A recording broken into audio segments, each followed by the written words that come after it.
Classroom Crisis. Not a series I expected to enjoy as much as I did when I sat down and watched it. Definitely, so far from this anime season, what I have seen and what has came out, besides things I already know that's going to be good, this is personally my favorite so far.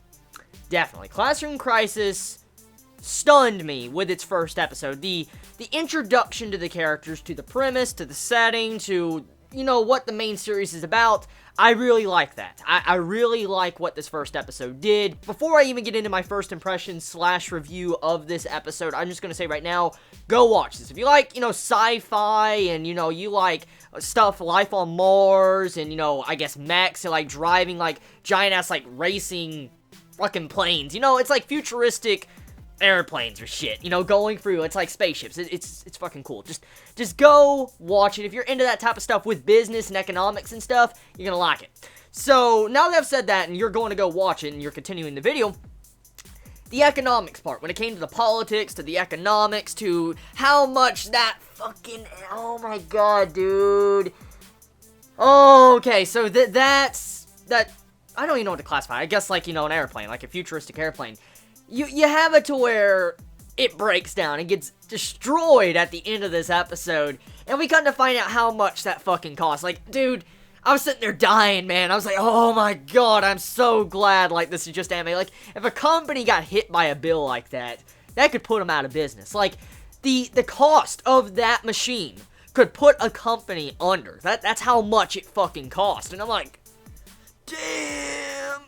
Because when you found out, like, the fuel tanks, like, when one of them fell off, it was $800 million? Oh, God! And then when it busts up and breaks, it's like, just imagine, okay? Let's say you're a business person. You constantly, shift through money and shit, and you have to make sure your company doesn't go under because of, bills, costs, you have to make sure you limit the budget for individual sections of your company. And all of a sudden, you're that type of person. You watch through this screen, this machine that took $15 billion to make, just crash, break apart on screen, and just get destroyed. I mean, how would you feel about something like that? Just take a moment to think about that. How would you feel if you saw, like, this money vehicle just fucking,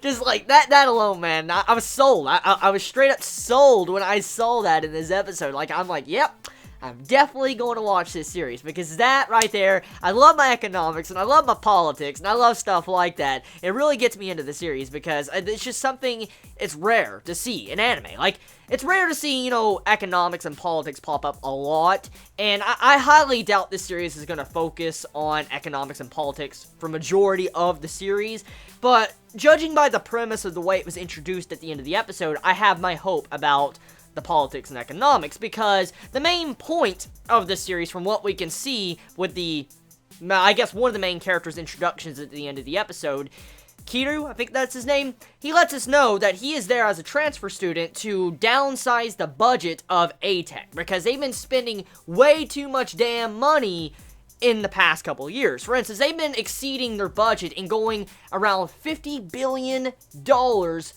a year. Oh, shit, man! Like, this classroom has, like, maybe 10 or 12 students at the maximum? Oh, God, dude, like, just imagine the money put into that. I'm like, you're literally just throwing away your fucking money, man. You might as well just be burning it, like, straight up. That's what they were doing.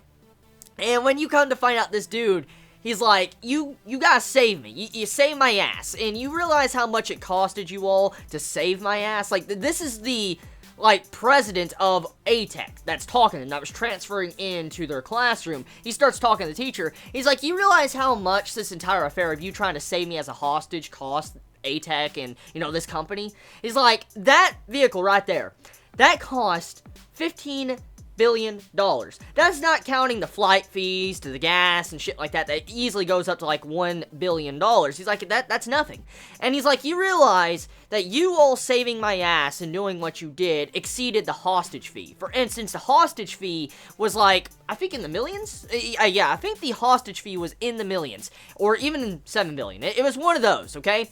But regardless of the price, his hostage situation of whatever his ransom was was a lot lower than the damage A-Tech just did, and he was weighing his life with money. So we get to see the psyche of our character. He actually, as a businessman, he looks at everything like it's money. He's saying, like, why would you save my ass when you just costed the company even more when you didn't have to save me? Like, I mean, you could have saved a lot more money if you had just said, fuck me, and just, you know, leave me out and just let me die. So he's, like, saying, you shouldn't have saved me, because I was already saved, it doesn't matter about that, but the main point is like, he was looking at the company as, stop wasting money.